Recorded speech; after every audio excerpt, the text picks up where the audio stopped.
According to Indian Express, whey protein में बहुत saturated fat होता है जिससे आपकी दिल की धड़कनें रुक सकती है। Hey yo, what the?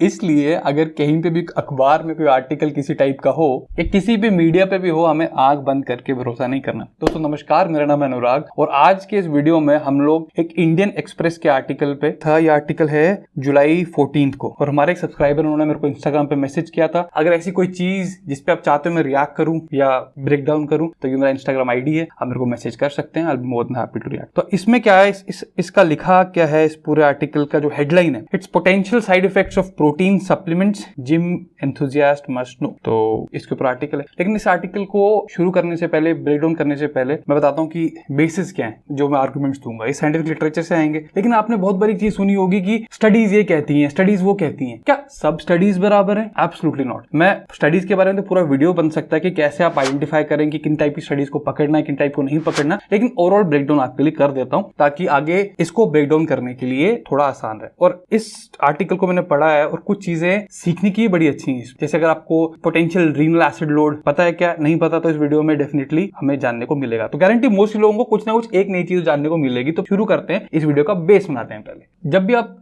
Research पढ़ना शुरू करेंगे या कोई भी साइंटिफिक लिटरेचर पढ़ना शुरू करेंगे तो एक वर्ड आपको बड़ा सुनने को मिलेगा, इसे बोलते हैं एपिडेमियोलॉजी। ठीक है, और उसका मतलब क्या होता है? Scientific study of spread and control of diseases. क्योंकि मैक्सिमम साइंटिफिक रिसर्च तो उसी साइड में है ना कि हम डिजीज कैसे अपने आप को कंट्रोल कर सकें। तो कोई भी रिसर्च शुरू कैसे होती है? पहले कोई हाइपोथेसिस होता है कि आपको लगता है कि ऐसा हो सकता है, तो उसके बाद उसके ऊपर रिसर्च शुरू होती है और फिर जो एक्सपेरिमेंट्स हैं वो ये बताते हैं कि क्या रिसर्च ठीक है कि नहीं है। तो हम स्टडी डिजाइन की बात करें तो स्टडी डिजाइन या ऑब्जर्वेशनल हो सकती है या एक्सपेरिमेंटल हो सकती है। ऑब्जर्वेशन का मतलब कि आप ऑब्जर्व करते हैं एक पर्टिकुलर ग्रुप को कि ये अगर ये खाते हैं इससे ये रिएक्शन होता है, इससे ये खाते हैं वो रिएक्शन हो सकता है। और दूसरा होता है एक्सपेरिमेंटल कि आप अपने हिसाब से सारे ग्रुप को सेट करते हो कि जैसे अगर एक ग्रुप है कुछ खा रहा है और एक ग्रुप कुछ नहीं खा रहा है। तो मतलब जो एक्सपेरिमेंटल डिजाइन होते हैं, जैसे अगर रैंडम कंट्रोल डिजाइन की बात करूंगा आगे, मैं आरसीटीज बोलते हैं उन लोगों को, उन एक्सपेरिमेंट्स को, वो कहीं ज्यादा क्लियर होते हैं और उनके जो आउटकम्स होते हैं वो ज्यादा बिलीव कर सकते हैं। तो जो ऑब्जर्वेशनल स्टडीज होती है हमारी वो अलग अलग टाइप की होती हैं। जैसे कुछ होती हैं केस कंट्रोल स्टडीज, एक होती है केस क्रॉसओवर स्टडीज, फिर एक क्लासिफिकेशन आती है कोहोर्ट स्टडीज की। तो जैसे कोहोर्ट स्टडीज है क्या करती हैं कि किसी भी जो पेशेंट्स होते हैं उनको दो ग्रुप्स में डिवाइड करती हैं। तो जैसे अगर एक पर्टिकुलर ग्रुप को एक पर्टिकुलर न्यूट्रिशन का या पर्टिकुलर लाइफस्टाइल का एक्सपोजर दूसरे को नहीं है, तो ओवर द टाइम पीरियड हम देखते हैं कि किसको डिजीज डेवलप हुई कि नहीं हो। लेकिन एज यू कैन सी कि हमारे कंट्रोल में नहीं होता, हम बस देख रहे होते हैं, ऑब्जर्व कर रहे होते हैं। तो इसलिए ऑब्जर्वेशनल स्टडीज हमें एग्जैक्टली किसी डायरेक्शन में पॉइंट नहीं करती। तो जो गोल्ड स्टैंडर्ड है साइंटिफिक लिटरेचर में उनको बोलते हैं हम आरसीटीज, रैंडम कंट्रोल ट्रायल्स। तो इसमें क्या, जैसे मान के चलिए अगर हमें ये जानना है कि शराब पीने से क्या होता है, तो एक्सपेरिमेंटल स्टडीज में, सॉरी ऑब्जर्वेशनल स्टडीज में ये हो गया कि हमने लोगों से पूछा कि आप हर रोज कितना पीते हैं। कोई कहता हम 1 पैक पीते हैं, 2 पैक पीते हैं, 3 पैक पीते हैं। उस हिसाब से हम पूरे साल का डेटा कलेक्ट करते हैं। लेकिन हमें क्या पता वो सच बोल रहे हैं कि नहीं बोल रहे हैं? हमें क्या पता कि शराब पीने के अलावा और क्या चीजें करते हैं? इसलिए एक्यूरेसी नहीं होती। लेकिन अगर मैं आरसीटी कंडक्ट करूंगा इसका तो क्या होगा, मैं 2 ग्रुप्स खुद बनाऊंगा और उनका हर चीज कंट्रोल करूंगा। जैसे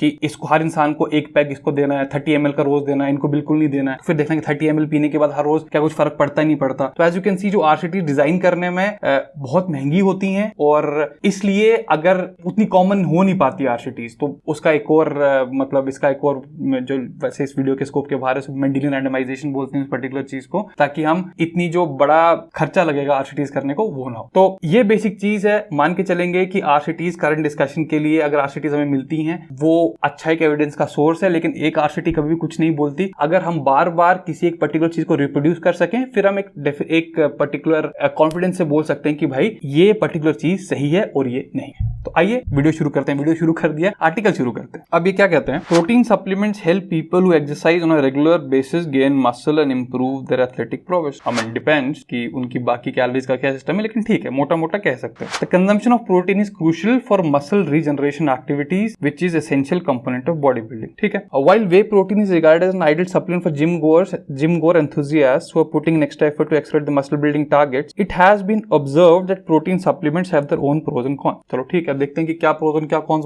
बोलते हैं ये लोग। तो ये लोग ये कह रहे हैं, कहते हैं small amount of protein in a smoothie is generally not a big deal to drink daily for healthy people, but when several several daily protein supplements start to replace other essential elements in the diet, such as healthy fats and fiber-rich, nutritious carbs, it becomes a cause of concern. Or to prevent a nutritional imbalance or other more severe side effects, one should always bear in mind to balance a number of proteins they take with other nutrients while exercising. Okay, पहले तो उन्होंने ये नहीं define किया कि what they exactly mean by small amount of protein in a smoothie. आप scoop बोलिए, grams बोलिए, उसे हम accurately define कर सकते हैं. तो उसके कह रहे हैं when several daily protein supplements start to replace other elements in the diet. तो ये कहना सही है कि बहुत सारे लोग जब बहुत सारे प्रोटीन सप्लीमेंट्स पूरे दिन में लेते रहते हैं तो that can be a problematic thing. जैसे अगर कह रहे हैं healthy fat, fibre rich, nutritious carbs, it becomes a cause of concern. लेकिन प्रोटीन से हम कार्ब्स को रिप्लेस नहीं करते, प्रोटीन से हम फैट्स को रिप्लेस नहीं कर सकते हैं. लेकिन आई कैन थिंक कि जब लोग अगर ओवर डाइट कर रहे हैं, किस टाइप की कोई चीज कर रहे हैं, सिर्फ प्रोटीन सप्लीमेंट्स पी रहे हैं, उस टाइम पे किसी टाइप की दिक्कत हो सकती है. लेकिन अब चलो अगर हम बात कर ही रहे हैं तो डिस्कशन कर ही लेते हैं. मोस्टली ये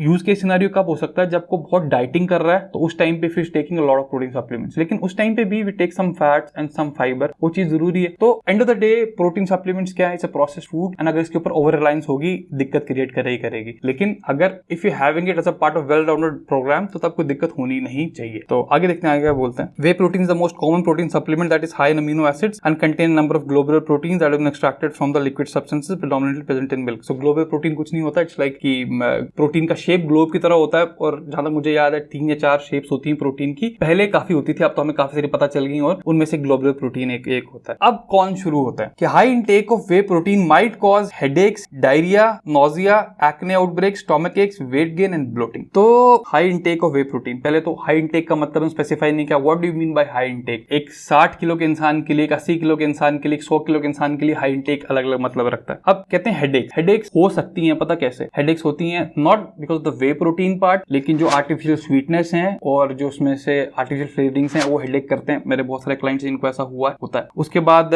डायरिया हो सकता है कुछ लोगों को जिनको पचता नहीं है, बिल्कुल हो सकता है. लेकिन ये हाई इंटेक की बात नहीं है, ये नॉर्मल इंटेक से भी कई लोगों को हो जाता है. तो अगर आपको डायरिया होता है तो वो लोग क्या कर सकते हैं, वे कॉन्सेंट्रेट की जगह वे आइसोलेट ट्राई कर सकते हैं. उन लोगों को वे आइसोलेट ज्यादा सूट करेगा as compare to the concentrate part. Acne outbreak, I can not think of a direct relationship जिससे वे प्रोटीन एक्ने क्रिएट करे. हाँ मतलब हो सकता है, लेकिन कोई डायरेक्ट रिलेशनशिप बताते हैं कि कैसे बोल रहे हैं एक्ने वाला पार्ट, ऐसा क्योंकि बिल्कुल ही मैक्सिमम लोग वे प्रोटीन जो लेते हैं उनको एक्ने नहीं होता, कुछ लोगों को होता है. तो हम क्या ही कहना सही होगा कि whey protein causes acne? Not really. लेकिन हाँ कि अगर आपका गट दिक्कत में है, गट प्रॉब्लम करता है तो उससे एक्ने हो सकता है. और अगेन जब किसी को गट इश्यूज है, आई डोंट रिकमेंड उस टाइम पे किसी भी टाइप का प्रोसेस फूड लें, वे प्रोटीन इंक्लूडेड. अब वेट गेन तो नहीं होता यार, ब्लोटिंग डेफिनेटली हो सकती है. तो प्रोटीन जो है वेट गेन नहीं करता, जैसे weight gain in the sense कि अननेसेसरी वेट गेन. तो आई डोंट नो इन्होंने क्यों लिखा. तो चलो ये भी मेजर पार्ट नहीं है. अगला मेजर जो मेन जूसी स्टफ है आगे आ रहा है. अब कह रहे हैं these are some the short term adverse effects of whey protein consumption while some long term side effects especially cardiac related may be detrimental to one's body. तो ये कह रहे हैं कुछ cardiac related भी हैं. Let us see what they are. मतलब heart related. In general people with cardiac or renal issues, cardiac हो गया heart और renal issues हो गया आपकी kidney, need to be careful about taking too much protein because the heart or kidneys may have trouble processing large amounts. Again we don't know what large amounts are, लेकिन चलो कब मान लेते हैं. तो पहले चलो हम हार्ट की बात करते हैं कि हार्ट के लिए वे प्रोटीन कैसा है. और आगे क्या कहते हैं, even though it is known to promote muscle formation, consuming it without exercise can cause it to behave completely different and produce undesirable effect. Wrong information. Protein is protein. अब एक बात बताएं, जब हम डॉक्टर के पास जाते हैं तो हमें बचपन से क्या दिया जा रहा है? हॉर्लिक्स, कॉम्प्लान, प्रोटीन एक्स, इनमें इतने कार्ब्स भर भर के दे रहे हो. और अभी बड़े लोगों को लगता है कि जो लोग वर्कआउट नहीं करते वो वे प्रोटीन नहीं ले सकते. सी आइडियली जो आपका आरडीए है 0.7 to 0.8 ग्राम्स पर kilo of your body weight. Maximum जनता हमारी वेजिटेरियन है जिनको अब भी लगता है कि dal is a super rich source of protein. It is not. तो अगर आप आरडीए रिक्वायरमेंट पूरी कर रहे हो वे प्रोटीन से, will it have adverse effects? Absolutely no. ये तो वही बात होगी जैसे बड़े सारे डॉक्टर्स वे प्रोटीन को देखते हैं कि this is bad, this is steroid, this is not, this is just protein और it's a higher quality protein as compare to what you give us normally. जैसे वो प्रोटीन एक्स से बाकी सब चीजें जो होती हैं जो नॉर्मली मिलती हैं उनमें भर भर के कार्ब्स भी होते हैं. I don't agree with this part. अब आगे क्या है,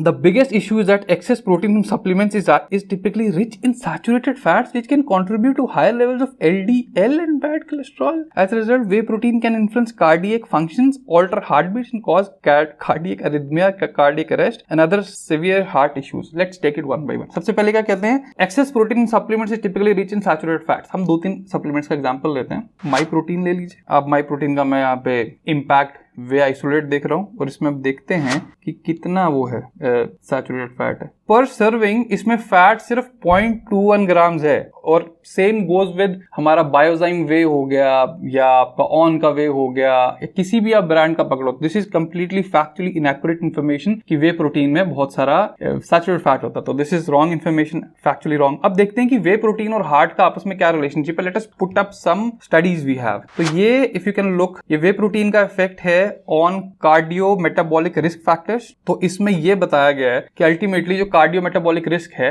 सबसे जो दो बड़ी चीजें हैं जिनमें जो रिस्क फैक्टर्स हैं वो क्या, ओबेसिटी है और आपका टाइप 2 डायबिटीज है। दोनों केसेस में जो वे प्रोटीन है इनके अच्छे खासे फायदे हैं। इसका दूसरा मैं पेश कर रहा हूं, यह है जर्नल ऑफ न्यूट्रिशनल बायोकेमिस्ट्री का एक रिव्यू है। तो यहाँ पे क्या बताया, biochemical metabolic mechanisms by which dietary whey protein में combat obesity and type 2 diabetes, जो दोनों ही हार्ट के जो रिस्क फैक्टर्स हैं उनके लिए। तो again it's very very good उसके लिए भी। उसके बाद एक काम करते हैं, ये भी एक अच्छा रिव्यू आर्टिकल है मेरे पास। तो अगर आप ये देखो, ये क्योंकि whey protein is actually a milk protein, तो इसमें can milk protein be useful tool in the management of cardio metabolic health. तो आई हैव एक अच्छा इसमें स्टडी ये भी है और ये बता रही है। तो आई डोंट सी वे जो कि एक्चुअली एक मिल्क प्रोटीन है being harmful for your health. और अगेन ये वही थॉट प्रोसेस होता है कि जब हम एक पर्टिकुलर चीज से कहते हैं इससे बहुत फायदा होगा, बहुत नुकसान होगा, तो this is not accurate. I don't believe it. So I don't think whey protein is harmful for your health. And if you believe, तो please show me some evidence because I cannot find any. अब अगला question क्या है,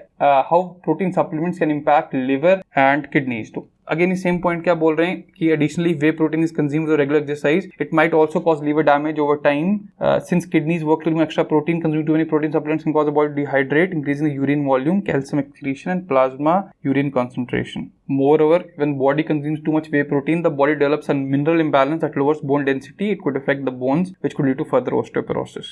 Okay, ठीक है. अब ये एक important part है जो मैं एड्रेस करना चाहता हूँ और जो कि इंपॉर्टेंट है जानना. ठीक है, देखिए जो किडनीज हैं ये बड़ा इंपॉर्टेंट पार्ट प्ले करती हैं. किडनीज और लीवर दोनों ही बड़ा इंपॉर्टेंट पार्ट प्ले करते हैं प्रोटीन मेटाबॉलिज्म में. लेकिन ये बोलना कि वे प्रोटीन लेने से किडनी और लीवर खराब हो जाएगा, ये again I don't find any evidence इस चीज का. और बात हमें देखो, ये प्रॉब्लम ये हो रही है कि हम एक पर्टिकुलर चीज को विलनस कर रहे हैं, बोल रहे हैं कि भाई इससे ऐसा हो रहा है, लेकिन कैसे हो रहा है हमें बताएं तो सही. तो जब तक आप हेल्दी हैं, आप अपना जो प्रोटीन रिक्वायरमेंट आपकी जो आपकी डोसेज है, लेट्स से आप आरडीए के अकॉर्डिंग लेते हैं या अपने बॉडी बिल्डिंग स्टैंडर्ड्स के हिसाब से लेते हैं, जैसे 70 किलो के इंसान है 100, 120, 130 किलो तक लेते हैं, कोई खास दिक्कत होनी नहीं चाहिए. लेकिन आपको एक बात बता देता हूं, अगर प्री एग्जिस्टिंग कंडीशन है फिर डेफिनेटली आपका जो प्रोटीन इंटेक है वो आरडीए के ऊपर तो बिल्कुल ना जाए, क्योंकि अगर प्रोटीन लेना बिल्कुल बंद कर देंगे तो दिक्कत हो जाएगी. और वैसे भी अगर जो लोग बीमार होते हैं उन लोगों को खाना ज्यादा मुश्किल होता है, तो उस टाइम पे खासकर वे प्रोटीन सप्लीमेंटेशन थोड़ी इंपॉर्टेंट हो सकती है, प्रोवाइड आपका गट ठीक है और उस टाइम पे आप अनफ्लेवर्ड और अनस्वीटेंड वे ले रहे हैं. और रही बात लीवर की, आपने देखा है कि बड़े सारे लोग जिनको लीवर का इशू होता है वो बिल्कुल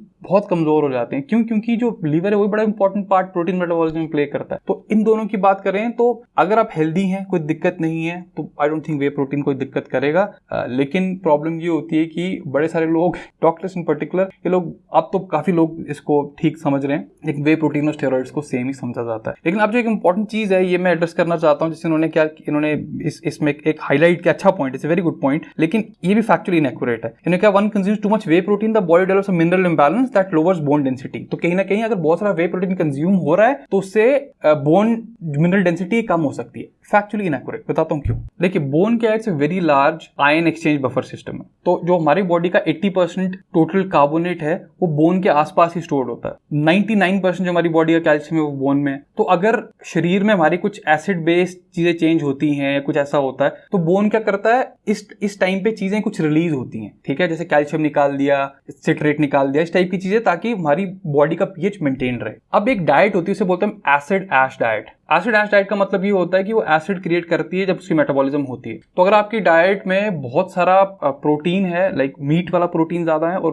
फ्रूट वेजीज बहुत कम है, तो you will have a more phosphate sulphate आपकी डाइट में, मतलब डाइट में नहीं, आपकी बॉडी में, मतलब ज्यादा एसिड होगा. ज्यादा एसिड होगा तो हो सकता है बोन से आपको कैल्शियम निकालना पड़े उस एसिड को बैलेंस करने के लिए. इसको हम बोलते हैं potential renal acid load, PRAL. तो अगर मैं PRAL की बात करूं तो किन में ज्यादा किन में कम है. जैसे अगर मैं MEQ पर 100 ग्राम की बात करूं, तो अगर फिश की बात करूं तो फिश में लाइक 7.9, फ्रूट्स वेजीज की बात करूं -3.9, ग्रेन प्रोडक्ट्स 3.5, फ्लावर हो गया, आटा 7 हो गया, मीट 9 हो गया. मिल्क और डेयरी प्रोडक्ट्स जिसका वे है उसका सिर्फ 1 हो गया। तो इसलिए it's not about the protein part, it's about वो एसिड जनरेट करता वो चीज है। तो सिंपल रिकमेंडेशन यहाँ पे क्या है, पहले whey protein is not dangerous, लेकिन I don't recommend people to eat whey protein पूरी जिंदगी भर। आप इसको भी एज एनी सप्लीमेंट उसको साइकिल ऑन ऑफ कीजिए। वाई? क्योंकि वे प्रोटीन सिर्फ अपने में कोई दिक्कत नहीं है। वे प्रोटीन जो डब्बों में आता है that is processed, comes with a lot of additives, बाकी सब चीजें, तो इसलिए it's important to process it, sorry cycle it. दूसरा part, if you are somebody who eats a lot of non veg, तो मैं क्या रिकमेंड करूंगा, लेट्स से अगर आप 500 ग्राम मीट खाते हैं दिन में,